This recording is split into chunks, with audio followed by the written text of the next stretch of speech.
Être au Vietnam pendant la période du Tet, c'est vraiment une expérience en soi. J'ai eu l'occasion de voyager à plusieurs reprises au Vietnam, mais jamais durant cette période.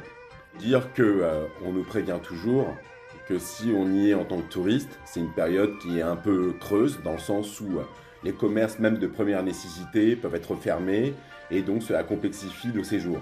De mes premiers déplacements qui étaient purement professionnels, j'avais toujours évité cette période, et que quelques années plus tard, lors de déplacements personnels, que j'ai eu la chance de me retrouver dans un foyer vietnamien, celle de ma belle famille.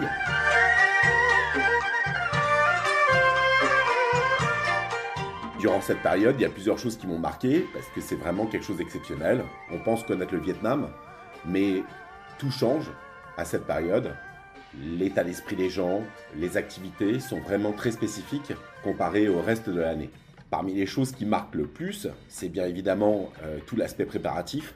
Dans un foyer vietnamien, on va commencer par faire un nettoyage de fond en comble de la maison, ce qui nous permet bien évidemment de chasser la malchance ou les choses qui se sont pas forcément très bien passées l'année précédente. Donc on va tout nettoyer, mettre tout à neuf. Ce nettoyage concerne aussi l'hôtel des aïeux. Et bien évidemment, on va passer à la décoration. Et la décoration, c'est quelque chose d'assez extraordinaire parce qu'on retrouve, selon la ville où on est, donc dans mon cas c'était à Hanoï, on retrouve les fleurs de pêcher. Et acheter ces fleurs, c'est toute une mission en soi.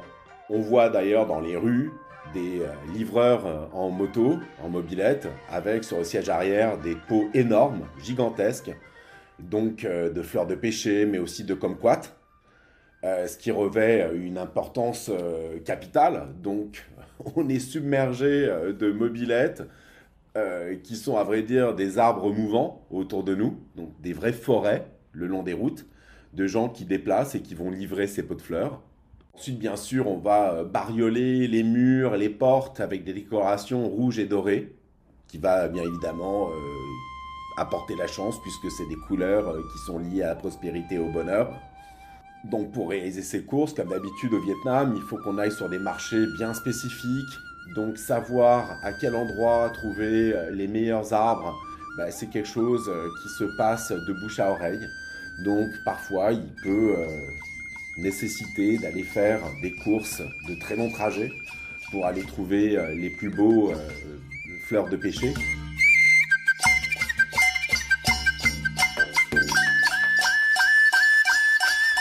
En même temps que l'on s'attelle à nettoyer et décorer la maison, eh bien, il faut aussi préparer la nourriture. Parce qu'au niveau de la cuisine, il y a des plats bien spécifiques que l'on prépare. Et généralement, ce qui est assez intéressant, c'est qu'on se retrouve en famille à préparer. Donc dans le cas du Nord, c'est le banh chung, le fameux gâteau de riz gluant, carré. Donc pour ceux qui ne connaissent pas, c'est un carré qui est formé de riz gluant, qu'il faut bien tasser avec au centre du porc, avec un peu de gras, et que l'on enveloppe et que l'on serre solidement avec des ficelles, avec une feuille verte. Il me semble que c'est une feuille de dong. Et donc il faut en faire plusieurs, et c'est quelque chose qu'on va aller faire bouillir pendant plusieurs heures. Que oui, la préparation, ça peut prendre jusqu'à 8 ou 10 heures de cuisson. C'est quelque chose qu'on va manger pendant plusieurs jours après le Tet et qu'on va offrir à toutes les personnes qui vont nous rendre visite à la maison. J'avoue que parfois, au bout de quelques jours, on a une sorte d'indigestion. Trop de banh chung tue le banh chung. Ensuite, il y a bien sûr aussi les nems. Donc ça aussi, il faut rouler ces nems, les faire frire pour les avoir sous la main en cas de visiteurs. On a aussi le boulet bouilli. Alors ce poulet, il est assez incroyable. C'est un poulet jaune qui a été bouilli, qu'on va manger froid, avec des condiments, du poivre, du sel et du citron.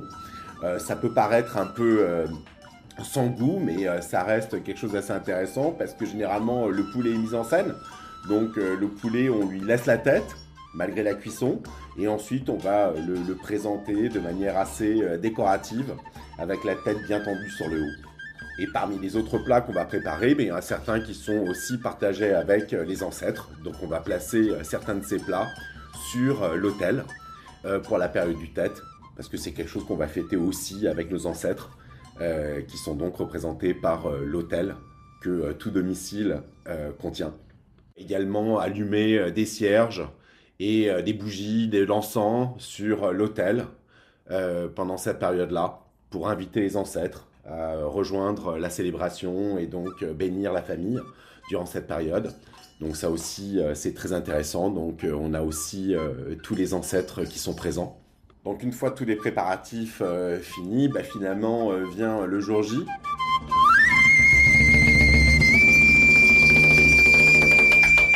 Le réveillon où effectivement on va se réunir en famille. Alors là, ça peut être jusqu'à 10 ou 20 personnes.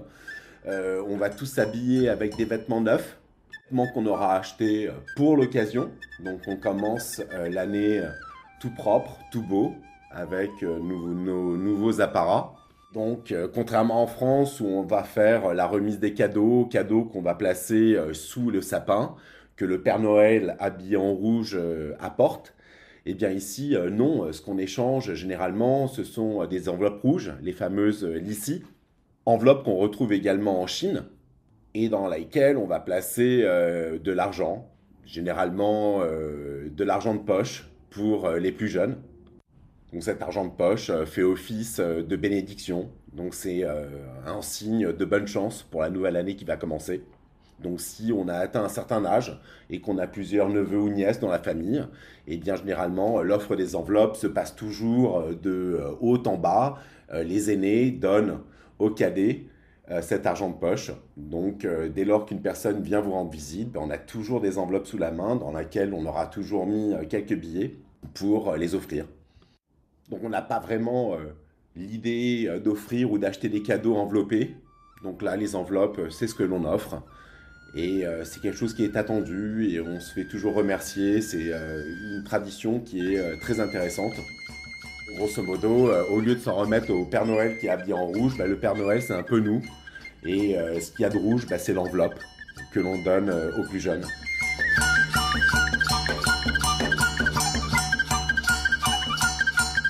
Donc le Tet est vraiment une période que j'affectionne tout particulièrement.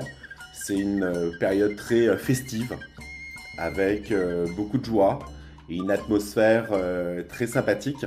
Une période où on va éviter de s'engueuler, on va éviter les sujets qui fâchent, on va garder un optimisme pour assurer que l'année commence bien. C'est aussi une période qui est très orientée famille, donc de nombreux membres de la famille se rendent visite les uns les autres. Et parfois, c'est l'occasion de rencontrer des gens qu'on n'a pas vus depuis très longtemps parce qu'ils habitent loin. Et c'est à la fois une période qui est extrêmement codifiée parce qu'il y a des traditions à respecter, donc que ce soit au travers des offrandes envers les ancêtres, mais aussi au niveau des décorations, au niveau de la nourriture qu'il faut préparer. En plus des traditions à respecter, on a aussi des activités traditionnelles, donc on va, lorsque la famille est là, jouer à des jeux tous ensemble. Donc c'est vraiment une période très intense, très spéciale et très spécifique, avec une ambiance toute particulière qui est vraiment unique durant l'année et durant laquelle effectivement ça respire le bonheur. Les gens sont extrêmement optimistes, joyeux, tout ça dans la bonne ambiance pour que l'année qui vient se passe très bien.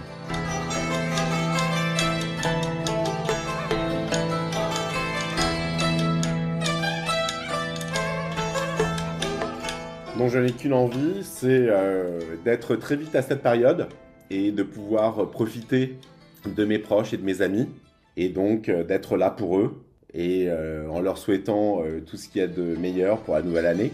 Et comme on dit en vietnamien, Chúc mừng năm mới et Sap Khoe Rồi Giao.